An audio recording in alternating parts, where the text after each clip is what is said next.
ಬೀದರ್ ಜಿಲ್ಲೆಯಲ್ಲಿ ಮುಂದುವರೆದ ಧಾರಾಕಾರ ಮಳೆ, ಧರೆಗುಳಿದ ಭಾರಿ ಗಾತ್ರದ ಮರ, ತಪ್ಪಿದ ಅನಾಹುತ. ಧರೆಗುಳಿದ 50 ವರ್ಷಕ್ಕೂ ಹೆಚ್ಚು ಹಳೆಯದಾದಂತಹ ಆಲದ ಮರ. ಉಸ್ತುವಾರಿ ಸಚಿವ ಕಚೇರಿಯಲ್ಲಿನ ಆಲದ ಮರ ನೆಲಕ್ಕೆ ಉರುಳಿದ. ಇನ್ನು ಯಾರು ಜನ ಇಲ್ಲದಂತಹ ವೇಳೆ ಬಿದ್ದಿದೆ ಮರ, ತಪ್ಪಿದೆ ಅನಾಹುತ. ಪ್ರತಿನಿತ್ಯ ಜನಜಂಗುಳಿಯಿಂದ ಕೂಡಿರ್ತಿದ್ದ ಕಚೇರಿ ಆವರಣ. ನಿರಂತರ ಸುರಿತಿರುವ ಮಳೆಗೆ ನೆನೆದಿರುವಂತಹ ಭೂಮಿ.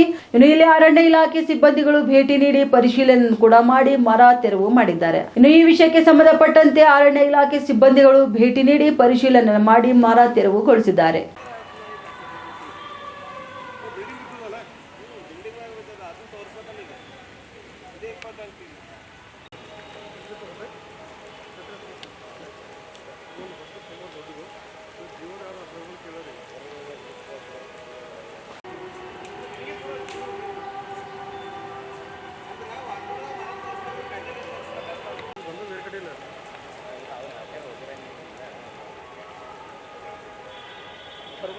ಮಂದಿ ಹಾಕಿಲ್ಲ ನಮಗೆ ಅನುಕೂಲ ಆಗುತ್ತೆ ಅಲ್ಲಿ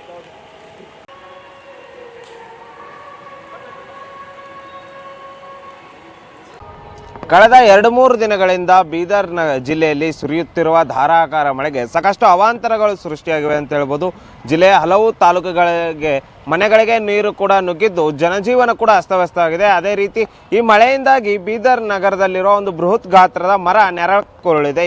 ನಾವೀಗ ಆ ಸ್ಥಳದಲ್ಲಿದ್ದೇವೆ. ಏನೋ ಬೀದರ್ ಜಿಲ್ಲಾ ಉಸ್ತುವಾರಿ ಸಚಿವರ ಕಚೇರಿಯ ಆವರಣದಲ್ಲಿರುವಂಥ ಒಂದು ಮರ ನೆಲಕ್ಕುರುಳಿದೆ ಅಂತ ಹೇಳ್ಬೋದು. ಸುಮಾರು 50-60 ವರ್ಷದ ಮರ ಈಗ ನೆಲಕ್ಕುರುಳಿದ್ದು ಏನು ನಿತ್ಯ ಸಾಕಷ್ಟು ಜನರು ಓಡಾಡುವಂಥ ಸ್ಥಳ ಅಂತಲೇ ಹೇಳ್ಬೋದು. ಸಾಕಷ್ಟು ಜನಜಂಗುಳಿಯಿಂದ ಕೂಡಿರುವಂಥ ಸ್ಥಳದಲ್ಲಿ ಏನು ರಾತ್ರಿ ಈ ಮರ ಕುರುಳಿದೆ.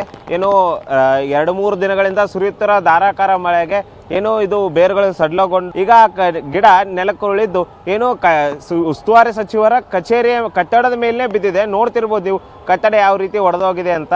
ಏನು ಮರ ತುಂಡಾಗಿದೆ. ಏನು ರಾತ್ರಿ ಹೊತ್ತು ಆಗಿರೋದ್ರಿಂದ ಯಾವುದೇ ರೀತಿಯಂಥ ಅವಘಡ ಕೂಡ ಸಂಭವಿಸಿಲ್ಲ. ಏನು ಈ ಘಟನೆ ಏನಾದರೂ ಹಗಲತ್ತಾಗಿದ್ರೆ ಸಾಕಷ್ಟು ಅನಾಹುತ